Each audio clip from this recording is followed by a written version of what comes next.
Hi, this is Guillermo again, and I wanted to kind of give you an introduction into how I got into music, or I should rather say my musical background. And I guess it started in seventh grade. I took a class, a beginning orchestra, and I picked up the bass. I played the bass guitar at the time, and it was funny because I didn't really want to play it. I would rather have played the cello. I mean, I was jealous of the guys that played those. I mean, there was, you got to sit down, you got to play this beautiful instrument, between your legs, and it looked so easy and chill. I thought that'd be great, but no, I guess I was too tall to not play the bass. I guess at the time it's funny because I don't know how old I was. I was 13 or 14, and I was already 5'8" at the time, and I was one of four guys that played that instrument, and they were all happened to be taller. But anyway, I really didn't like playing it, but I got pretty decent on it, and I think the teacher's name was Dr. Schuster or Mr. Schuster at the time, and I remember he asked us all to go up on stage, and we were going to be doing a live performance for people at school, and I'm like, I'm not doing that. Forget it. And so I remember telling him I'm not doing it. He says, well, if you don't do it, you're not going to get an A. And I said, well, that's fine with me, because I just couldn't see myself up there on stage doing that and having a panic attack or something. No way. So anyway, that's my first instrument that I actually played was in seventh grade, and then I remember fast forward to high school. I had a friend that had a penny whistle, like an Irish flute, and I remember seeing it there at his house, and I would ask him, "Hey, man, you want to get rid of that? You want to sell it?" He didn't really seem to have an interest on playing it, and but he didn't want to sell it, and I kept pestering him, and finally he sold it to me, and it came with a book, and I remember I played that, you know, here and there, but I wasn't really serious about it. But it's funny because after high school, sometime in my 20s, I went ahead and started getting pretty good on that thing. I actually took the time to play it and got pretty good. As a matter of fact, I have a cassette tape that I, recorded the songs that I was playing. But anyway, I got pretty good on that penny whistle. I remember in high school, where I think I had just got out of high school. I don't remember, something like that. Um, my mom had bought me a guitar for my birthday, and I remember, she gave it to me, and I was playing the thing. And at the time, I was dating this girl, who I really cared about at the time, and this friend of mine actually started, we had broke up, and he had actually started to date her, and this guy came over and was telling me how great she was and how happy he was, and I was like, dude, that's so irritating. I don't even want to hear it. It's like you don't even know what you're saying. Anyway, to make a long story short, I gave that guy that guitar. I said, hey, do you want this? If you want it, take it, man. See you later. Bye. I just wanted him out of my house. I didn't want to deal with the guy. But what's sad about that is, my mom came out a little while later and goes, hey, where's that guitar that I bought you? And I go, I gave it away. You did what? I bought that thing for you, I paid good money for that, and you gave it away? I'm like, yeah, Mom, I really didn't really want it, I just gave it away. Pissed my mom off.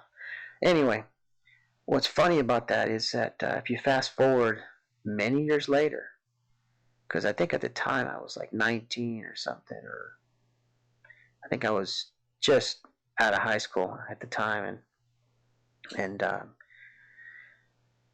you know, here I am, like 40, 45 or 46, when I picked it up again. How strange is that? And the reason I picked it up was because I started having dreams. I started having dreams that I was playing this guitar. I remember the dream specifically. I was up on stage with a beautiful blue, what looked like a one of those, what is that, Gibson guitar? It looks like a blue Gibson. I was up there playing a blue Gibson on stage, rock and roll music. It was the weirdest thing. I woke up going, wow, what a dream. That was cool. And I had that dream like 3 times. After about the third time, I said, you know what? I'm going to go ahead and buy a guitar, just see if I could play it, you know?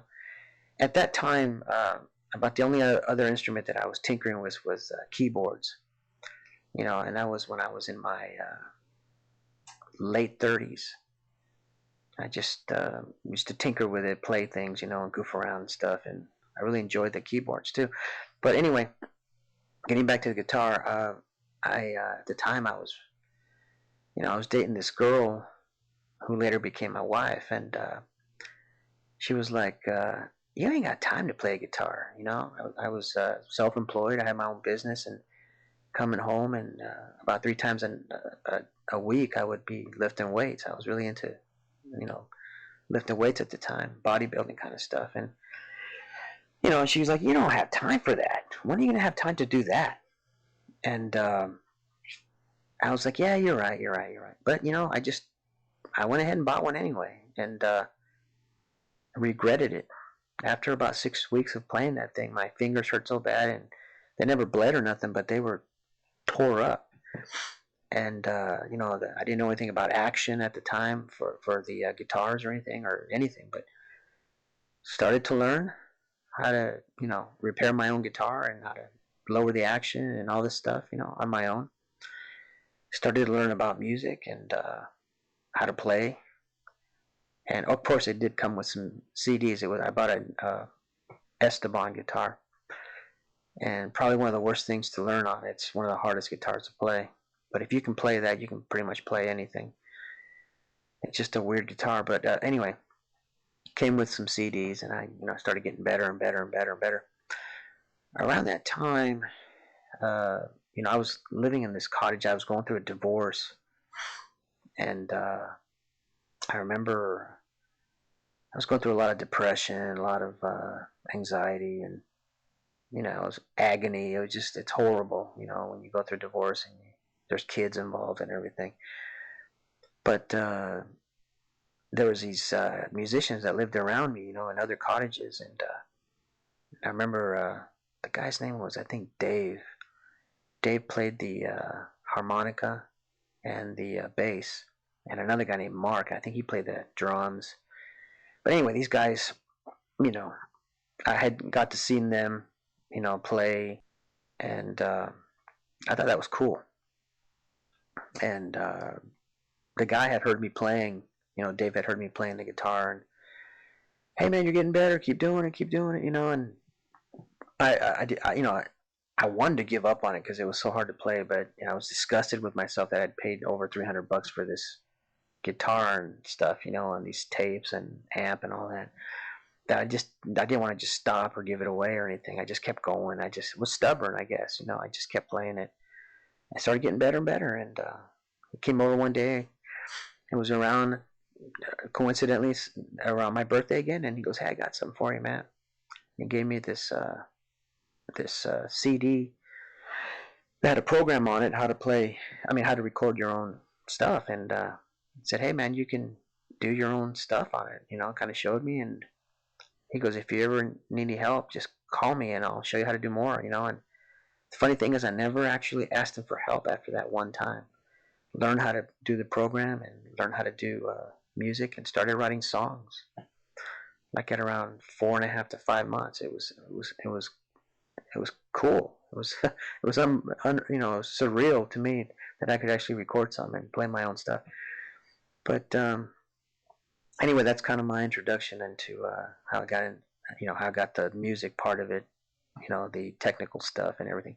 I'm self-taught, and I've always, you know, I bought books. I went on YouTube and checked things out, and that's how it kind of got, better and better, and started to write. I've got lots of songs out there now under um, my name, Guillermo Sevilla, and also under Unclaimed Son. Actually, more under that than under my name, and that's how I kind of got started. And found out that it's actually for me, which, and I'm not trying to be boastful or anything, but for me, it's actually pretty easy to write songs. I mean, it just seems to come naturally to me. It's really strange, and I really enjoy it. I think it's a gift from God, and I think He blessed me with it. And it's pretty much saved my life. You know, got me out of my depression and give me a purpose to do things. And I feel like I'm spirit led, like the Spirit, you know, will actually, lead me to write songs, and that's how I write them most of the time. That's spirit led, and it's just kind of neat. Anyway, it just pretty much how I got into it and how I got started, and that's kind of like my musical background. It's funny because after about 2 or 3 years of starting to write the songs, I learned about this thing called the chord wheel. It kind of shows you the family of keys and how to record stuff and with key progressions. The chords, how they fit together. And I got that thing just to see what it was like, and realized that I was already writing songs on my own without even those chord wheels. I didn't even know about at the time about family of keys and stuff. It just seemed to come natural. But anyway, that's my background in about music. Thank you.